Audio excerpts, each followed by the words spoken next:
Bonjour à toutes et à tous, aujourd'hui on se retrouve pour parler caméra et comme cette vidéo vous avez bien plu l'année dernière avec plus de 50 000 vues, je vous remercie au passage, je me suis dit que ça serait une super bonne idée de vous faire une mise à jour pour l'année 2022. Le concept reste exactement le même, je vous ai sélectionné des caméras dans 3 gammes de prix différentes, à moins de 500 €, moins de 1400 € et moins de 2000 €. D'ailleurs, cette vidéo est réalisée en partenariat avec Back Market, que je tiens vraiment à remercier parce que ça me permet de continuer à faire des vidéos sur cette chaîne YouTube. Ils nous ont fourni plein de matériel pour le studio, donc merci à eux. Et si vous ne le savez pas encore, Back Market, c'est le leader de l'électronique reconditionnée en France. Ils font tout ce qui est smartphone, ordinateur, tablette, PlayStation et bien évidemment des caméras. C'est pour ça que je vous en parle aujourd'hui. Les produits qui sont présents sur leur site sont jusqu'à 70% moins chers que le neuf pour une qualité qui est souvent similaire. Vous avez également la possibilité de payer en plusieurs fois et de bénéficier de 30 jours pour tester les appareils. Et comme une partie des caméras que je vais vous présenter aujourd'hui sont assez anciennes, surtout pour celles qui sont en dessous de 500 €, ça peut être pour vous un très bon moyen de vous les procurer dans un très bon état sans avoir à passer par un site de revente d'occasion qui offre souvent pas les mêmes garanties et la qualité de produit. Donc si jamais ça vous intéresse, je vous mets le lien dans la description. On commence ici par le budget à moins de 500 €. Et pour un budget de 500 €, mon conseil, c'est vraiment d'axer sur du matériel d'occasion ou du matériel reconditionné. Car en neuf, vous allez avoir des caméras qui vont être très bas de gamme. Et honnêtement, entre une caméra à moins de 500 € et votre téléphone portable, la qualité sera probablement similaire. En premier, on retrouve le Panasonic GH4 à 650 € avec un objectif sur Back Market. C'est une caméra qui filme en 4K à 30 images par seconde et qui va même filmer jusqu'à 96 images par seconde en 1080p. Alors, c'est une caméra qui n'a pas de capteur stabilisé, donc si jamais vous voulez faire des plans à la main, ça peut être un petit peu problématique. C'est une caméra qui intègre un capteur micro 4/3, ce qui veut dire qu'on pourra fixer dessus des objectifs Panasonic, Olympus, Laowa, etc., etc. Il y a une prise casque, ce qui est vraiment super pour une caméra à ce prix-là. Et on peut également avoir accès au Vlog si jamais on achète la licence supplémentaire. Du côté des points négatifs, c'est vraiment l'autofocus, comme souvent chez Panasonic, et également de mauvaises performances en basse lumière. On retrouve ensuite la 6000 au prix de 500 € sur Back Market. C'est une caméra qui peut filmer en Full HD à 60 images par seconde maximum. C'est un capteur APS-C qui va être très bon en basse lumière et qui va également proposer un bon autofocus comme souvent sur les caméras de la marque Sony.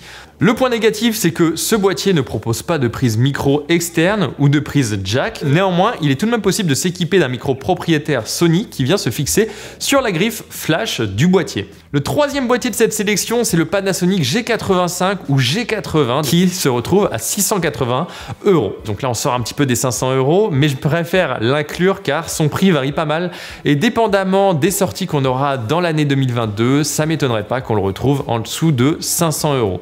Il existe deux versions, donc on a le G80 et le G85. Le G85 est plus adapté aux pays aux fréquences en 60 Hz, donc tout ce qui est USA, Canada, Japon, et le G80 aux pays en 50 Hz, donc l'Europe, l'Afrique et une partie de l'Asie et de l'Océanie. Alors c'est une caméra qui était à la base destinée au vlog sur YouTube puisqu'on a un écran réversible, il y a différentes fonctionnalités qui se présentent vraiment pour un accès YouTube, mais en fait ça reste une caméra qui est très bonne pour un usage en vidéo professionnel. Pour vous détailler un peu, on retrouve dessus un capteur stabilisé, on a un écran qui est orientable, c'est une caméra qui est très compacte et elle a également une prise micro. Elle peut filmer en 4K Ultra HD à 30 images par seconde, elle peut filmer en log en interne, ce qui est un peu le seul dans cette gamme de prix. Elle peut faire des ralentis à 60 images par seconde en Full HD et pour moi, c'est une caméra qui est plus performante que le GH4. La seule différence qui peut freiner un petit peu, c'est vraiment le manque de prise casque et ça peut limiter un petit peu pour un usage professionnel. Toujours chez Panasonic, on a également le G100 qui est une caméra qui est assez similaire au G80 ou G85. Je vous mets également le lien dans la description. On continue cette sélection à moins de 500 € par la Blackmagic Pocket Camera. Et c'est une caméra qui avait beaucoup fait parler à l'époque de sa sortie car c'est une caméra qui peut filmer en RAW et c'est la seule dans cette gamme de prix. On la retrouve uniquement en occasion aujourd'hui et c'est parfait pour faire des courts-métrages, des films avec un contrôle un peu plus poussé sur sa colorimétrie puisque le fait d'utiliser une caméra qui filme en RAW permettra beaucoup plus de latitude en post-production. Au-delà du RAW, cette caméra peut également filmer en ProRes 422 HQ, ce qui va être également un codec très intéressant pour faire vos montages. Du côté du capteur, on retrouve un capteur en micro 4 tiers, donc la même monture que sur les caméras Panasonic que je vous ai présentées juste avant. On aura de mauvaises performances en basse lumière, il faudra forcément avoir un petit peu d'éclairage à disposition pour pouvoir tirer un rendu correct de cette caméra. Et également, on n'aura bien évidemment pas de capteur stabilisé. On peut pas tout avoir dans cette gamme de prix, malheureusement. On enchaîne tout de suite avec le budget à moins de 1400 € avec le GH5 qu'on retrouve à 1000 € sur Back Market et à 1349 € avec un objectif 14-140 mm. Et cette caméra, c'est vraiment ma caméra de cœur. Elle embarque un capteur micro 4 tiers stabilisé, des outils de vidéo poussés tels que du Picking ou du Zebra. On peut filmer en 4K à 60 images par seconde en 8 bits et en 4K 10 bits 422 à 30 images par seconde. Il y a également la possibilité de filmer jusqu'en 180 images par seconde en Full HD. Le GH5, c'est vraiment la caméra que j'utilise depuis plusieurs années et elle me suit partout. J'en ai même deux pour vous dire à quel point j'apprécie cette caméra. Du côté des points négatifs, bien évidemment, il y en a. Puisque cette caméra ne présente pas d'autofocus vraiment intéressant comme on pourrait avoir chez Sony ou chez Canon. Les performances en basse lumière sont assez discutables, donc si jamais vous voulez faire des films documentaires où il n'y aura pas beaucoup de lumière à disposition, c'est pas forcément la caméra qu'il vous faut. Et si jamais vous souhaitez vous procurer le GH5 Mark II, il faudra débourser environ 1500 €. Cette nouvelle version intègre la possibilité de filmer en Ciné 4K à 60 images par seconde en 10 bits et ça intègre également la fonctionnalité Vlog en interne. Il n'y aura pas besoin d'acheter une licence supplémentaire qui coûte 100 € sur le GH5 classique. Aussi, Panasonic a annoncé la sortie du GH6. C'est vraiment une nouvelle que j'attendais depuis bien longtemps. Donc ça va permettre une nouvelle fois de faire baisser le prix du GH5 et de se le procurer à un tarif encore plus abordable. On retrouve ensuite le Panasonic G9 à 870 € sur Back Market. C'est une très bonne alternative au GH5 pour un budget un petit peu plus serré. Elle permet de filmer en 4K à 60 images par seconde et jusqu'en 180 images par seconde en Full HD. Elle présente un capteur micro 4 tiers stabilisé qui sera meilleur que celui du GH5. Et un gros avantage, c'est que cette caméra peut être branchée en USB pour être chargée, ce qui est vraiment très pratique lorsque l'on voyage. Du côté des points négatifs, elle ne permet pas de filmer au format 4K cinéma et également elle n'a pas de mode anamorphique, même si ça reste quand même un usage très spécifique. On sort ensuite de chez Panasonic avec le Fujifilm X-T3 qu'on retrouve à 944 € sur Back Market. C'est une caméra qui est assez intéressante puisque Fujifilm sont un petit peu moins populaires parmi les vidéastes malgré certaines options qui sont très intéressantes. On retrouve sur cette caméra un capteur APS-C qui sera plus grand qu'un capteur micro 4 tiers. Cette caméra offre également la possibilité de filmer en 4K à 60 images par seconde et même jusqu'en 4K DCI, ce qui est norme cinéma. En termes de slow motion, il est également possible de monter jusqu'en 120 images par seconde en Full HD. L'avantage de cette caméra, c'est également son autofocus qui sera relativement performant et elle offrira également une bonne qualité d'image malgré une petite baisse de performance en basse lumière.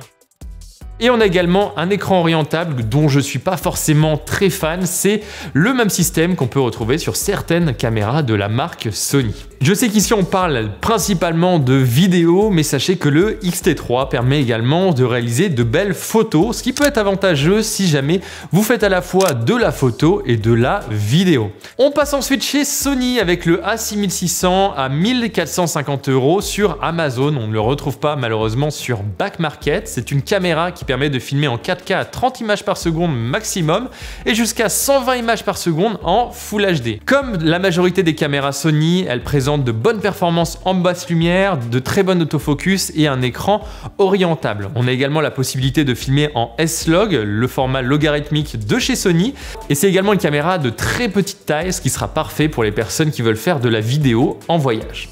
On a ensuite la Blackmagic Pocket 4K qu'on retrouve aujourd'hui à 1200 € boîtier nu. Alors la Blackmagic Pocket 4K, ça reste pour moi en 2022 une option très intéressante pour toute personne qui souhaiterait se lancer dans la réalisation de courts-métrages. Car il faut savoir que c'est une caméra qui offre la possibilité de filmer en 4K RAW à 60 images par seconde, ce qui est assez imbattable dans cette gamme de prix. Elle intègre également un capteur en micro 4 tiers équipé de la technologie Dual ISO qui permet d'avoir de bien meilleures performances en basse lumière. Alors c'est une caméra que j'ai personnellement achetée pour sa qualité d'image parce qu'on peut vraiment faire beaucoup de choses avec cette caméra.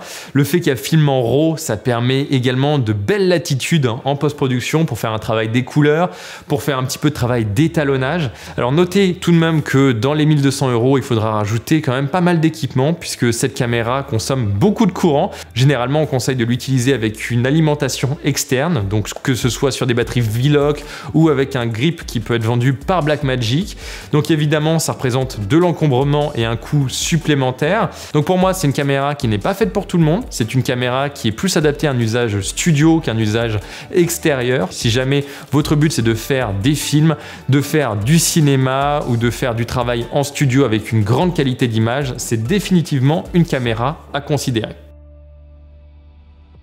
Pour les budgets inférieurs à 2000 €, on passe sur le A7 III qu'on retrouve à 1615 € en reconditionné sur Back Market. C'est une caméra en monture Sony E. Elle a un capteur stabilisé mécanique, ce qui est assez intéressant pour cette gamme de prix. On a un bon autofocus et une bonne sensibilité en basse lumière, comme souvent chez Sony. Et c'est également une caméra avec un capteur plein format 24-36, ce qui permet d'avoir vraiment un crop factor réduit et une belle profondeur de champ. C'est une caméra qui permet de filmer avec une double carte SD comme sur le GH5. Du côté des formats d'image, on peut filmer jusqu'en 4K à 30 images par seconde et jusqu'en 120 images par seconde en Full HD. Il n'est possible malheureusement de filmer qu'en 420 8 bits, mais si jamais vous avez un enregistreur externe, vous pouvez enregistrer en 10 bits via la sortie HDMI. On retrouve ensuite le Lumix S5, ça faisait longtemps que je vous avais pas parlé de Panasonic, avec une caméra qui coûte ici 1700 €. C'est le grand frère du GH5 avec un capteur full frame. C'est une caméra qui peut filmer en 4K 422 10 bits à 30 images par seconde et en Full HD 422 10 bits à 60 images par seconde. En termes de slow motion, on peut aller jusqu'à 180 images par seconde en Full HD. Cette caméra offre également l'enregistrement 4K 422 10 bits à 60 images par seconde via une sortie HDMI. Et on a également de belles performances en photo et en vidéo, ce qui en fait une très bonne caméra si jamais vous êtes à la fois photographe et vidéaste. Une nouvelle fois, ce qui manque sur cette caméra, comme sur la majorité des caméras Panasonic, ça reste l'autofocus et je déplore également le fait qu'on ne puisse pas filmer en 4K à 60 images par seconde. Ça reste quand même une très belle option à environ 2000 € et pour moi, le S5 s'adresse vraiment à des personnes qui veulent faire de belles vidéos sur Internet et avoir également la possibilité de faire de très belles photos. Pour 1500 €, Fujifilm offre une belle mise à jour du X-T3 que je vous présentais un petit peu plus tôt dans cette vidéo. On retrouve la possibilité de filmer en 4K DCI et jusqu'en 4K 60 images par seconde